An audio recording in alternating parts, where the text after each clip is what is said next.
The sun hung low over the dry plains like a bruise, burning the horizon in shades of copper and rust. A wind picked up from the north, carrying dust and the faint smell of leather, smoke, and old hay. At the edge of the ranch, two young sisters stood shivering, their thin dresses sticking to sun-scorched skin, their eyes wide with something between fear and hope. The wooden gate creaked as it swung in the wind, and for a moment, the world beyond the fence felt impossibly distant from the barn. A horse snorted and stamped, and a tall man emerged, his hat shadowing most of his face. He moved quietly, measured, like a predator that hadn't yet decided whether you were prey or stranger. His boots stirred the dust at his feet, and when he spoke, his voice was low, deliberate. "You lost?" he asked. The older sister, maybe 15, swallowed hard. "Sir, please, they sold us." Her voice broke, but there was no falsehood in it. The younger girl was barely 10, her hair tangled and eyes red from crying. The man didn't immediately answer. He just looked at them, and the silence stretched like a taut rope, heavy with the weight of the afternoon. Then he nodded once. "All right," he said, his tone softening slightly. "Come on in." He led them across the yard, past the corral where a few horses pawed at the earth. The ranch smelled of sweat, horseflesh, and pine smoke from the small cabin. The man stopped at the porch, leaning against the rail, and finally spoke again. "Name's Elias Kane." The older sister's lips trembled. "Mary and Anna." Elias studied them for a long moment, the quiet between words as thick as the dust. "You hungry?" "Yes, sir," Mary said, almost in a whisper. The cabin was small, with a stove blackened from years of use and a single table scarred with knife marks and spilled coffee. Elias moved with the precision of someone who had lived alone for too long, filling a basin with water and setting bread and cheese on the table. The girls hesitated before touching it, their manners born of fear and shame. He didn't press, he just watched. When Mary finally lifted a piece of bread, Elias said, "Take your time." And she did, the crunch loud in the small room, every bite a defiance against the emptiness they'd carried for days. That night, as the wind rattled the cabin windows, Elias sat outside on the porch. His rifle leaned against the rail, the barrel reflecting the dim light of the setting sun. He thought about the two girls and how the world could be so cruel to someone who had done nothing. For years he'd wandered the frontier carrying his own ghosts, men and women he'd failed, choices that never left him. And now, somehow, these girls had crossed into his life, and he didn't know why, only that he couldn't look away. "Sir," Mary said softly, appearing in the doorway. Will you keep us safe?" Elias exhaled slowly, the air tasting like dust and smoke. "I'll try." The next morning, the girls helped with chores, though their hands were small and clumsy.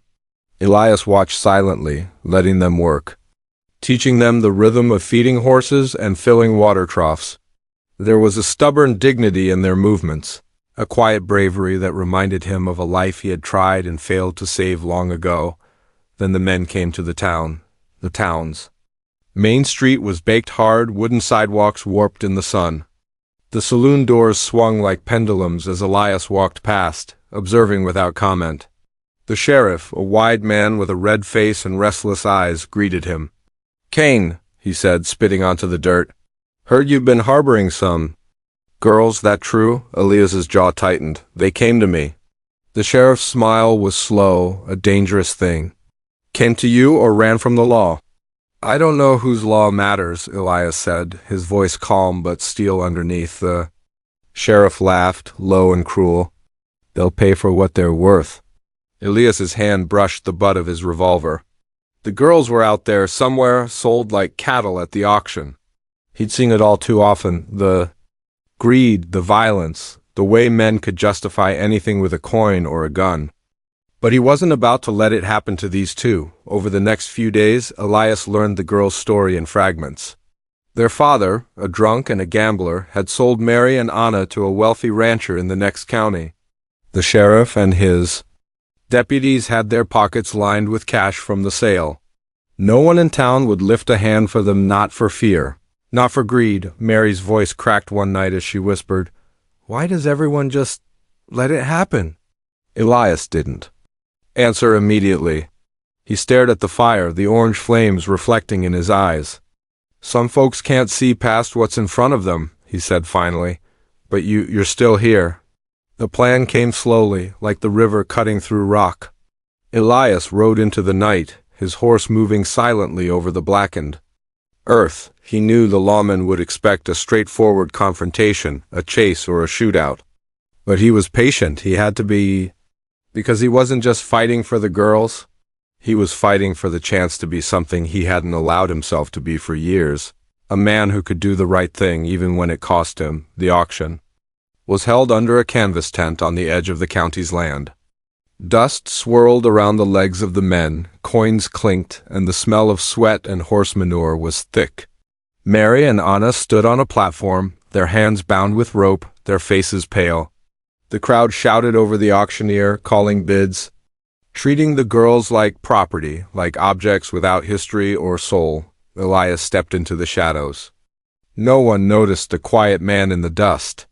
He tightened his grip on the rifle. When the final bid was called, the sheriff raised a hand, ready to claim the money, but Elias didn't hesitate. He fired first not at the men, but above their heads. The sharp crack of gunfire made the crowd duck and stumble, panic flaring. Chaos took over the auction tent. Elias moved like smoke, rifle in hand, and grabbed the girls. Mary and Anna froze at first, shock rooting them in place, until Elias's voice cut through the screaming. "Run, fast, don't look back." They ran, their small feet pounding in the dust, hearts slamming in their chests. Elias covered them, firing warning shots, keeping the greedy hands at bay. By the time the sheriff realized what had happened, Elias and the girls were gone, swallowed by the desert and the fading sun. For 2 nights, they rode hard, stopping only when the moon was high and the desert air bit at their skin. Elias shared water from a canteen and guided them toward a canyon where he knew a friend would shelter them. Mary and Anna spoke little, trembling but alive, their gratitude quiet in the dark. Finally, they reached the cave. Elias set down the girls gently, kneeling to look them in the eye. "You'll be safe here," he said, "for now, but you'll need to be smart, strong. The world's not gentle with people like you. You saved us." "Why?"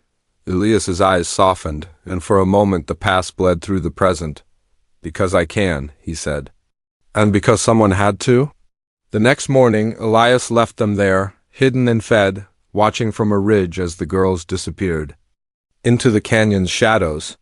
He turned back toward the plains, toward the town and the lawmen who would soon be looking for him. The horizon was empty and vast, the wind carrying the scent of dust and sage. His hands ached from the rifle, his back from riding, but his chest felt lighter than it had in years. Somewhere, a new chapter had begun for Mary and Anna, and somewhere Elias Kane walked again, not a hero, not a legend, just a man who had chosen humanity in a world that often forgot it existed. The town would whisper about him, about the quiet cowboy who defied the law for 2 girls, and the lawmen would swear vengeance. But out there, in the dust and the wind, he was free. Free to ride, free to live, free to carry his own moral weight without being broken by it. And the sun rose again over the prairie, slow and relentless, coloring the earth in the same deep copper that had burned over the ranch the day the sisters appeared, with nothing left but hope.